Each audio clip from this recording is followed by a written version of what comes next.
Next question करते हैं। A microscope is focused on a mark on a piece of paper and then a slab of glass of thickness 3 cm and refractive index 1.5 is placed over the mark. How should the microscope be moved to get the mark in focus again? तो actual में क्या था, आपके पास एक microscope था, ठीक है। वो एक मार्क को देख रहा था। जब इस पोजीशन पे होता है, इन दोनों के बीच में सपोज करो कुछ वाई डिस्टेंस होती है, ठीक है। तो जो माइक्रोस्कोप है वो इस मार्क को क्लियरली देख पाता है। तो क्लियरली कब देख पाता है? जब इन दोनों के बीच में कितनी डिस्टेंस होती है? वाई होती है। और तभी देख पाएगा जब वाई रहेगी, ठीक है ना। नेक्स्ट केस में क्या होता है कि आप यहाँ पे एक स्लैब रख देते हो, मतलब यहाँ मार्क था, मार्क के ऊपर एक स्लैब रख दिया। थिकनेस स्लैब की 3 cm है और रिफ्रैक्टिव इंडेक्स जो स्लैब है उसका 1.5 है। तो होगा क्या, अब आपको ये सही से दिखाई नहीं देता माइक्रोस्कोप से। आप जब इस मार्क को देखते हो ना तो सही से दिखाई नहीं देता। तो क्या होता है, आपको इसको कुछ मूव करना पड़ता है, आगे पीछे इसको कुछ मूव करना पड़ेगा। क्वेश्चन यही पूछ रहा है कि कहाँ मूव करना पड़ेगा, कितना मूव करना पड़ेगा ताकि आपको वापस से ढंग से दिखाई दे वो। फिर से वही कंसेप्ट होगा यहाँ पे यूज़, क्योंकि ये मार्क है, ये कौन सा सरफेस है? ये प्लेन सरफेस है। तो जब यहाँ से लाइट की रेज जाएंगी ना तो रिफ्रैक्ट हो जाएंगी। किससे रिफ्रैक्ट होंगी? इस प्लेन सरफेस से। तो ये जो स्लैब है ये क्या करेगा, ये इसको शिफ्ट कर देगा। क्या करेगा? इसको शिफ्ट कर देगा। ध्यान रखो, ग्लास स्लैब का काम क्या होता है? ग्लास स्लैब का काम ही क्या होता है?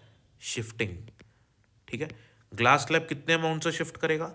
ग्लास स्लैब शिफ्ट का जो शिफ्टिंग का फॉर्मूला होता है एस, यानी कि हमने यहाँ पे एक्स माना हुआ है, शिफ्टिंग जिसको हमने एक्स माना हुआ है उसका फॉर्मूला होता है टी इंटू 1 - 1/म्यू। टी क्या है यहाँ पे? इसकी थिकनेस है, म्यू इसका यहाँ पे रिफ्रैक्टिव इंडेक्स है। एक चीज़ और ध्यान रखो आप, कि हम यहाँ से ऑब्जर्व कर रहे होंगे माइक्रोस्कोप से, है ना। तो रेज यहाँ से यहाँ पे आएंगी। जिस डायरेक्शन में रेज मूव करती है ना, शिफ्ट भी उसी डायरेक्शन में होता है, ध्यान रखना आपको। तो क्योंकि आप यहाँ से ऑब्जर्व कर रहे हो ऊपर से, तो रेज यहाँ से आएंगी, तो इसकी शिफ्टिंग भी हमेशा हमेशा हमेशा रेज की डायरेक्शन में ही होगी, ठीक है ना।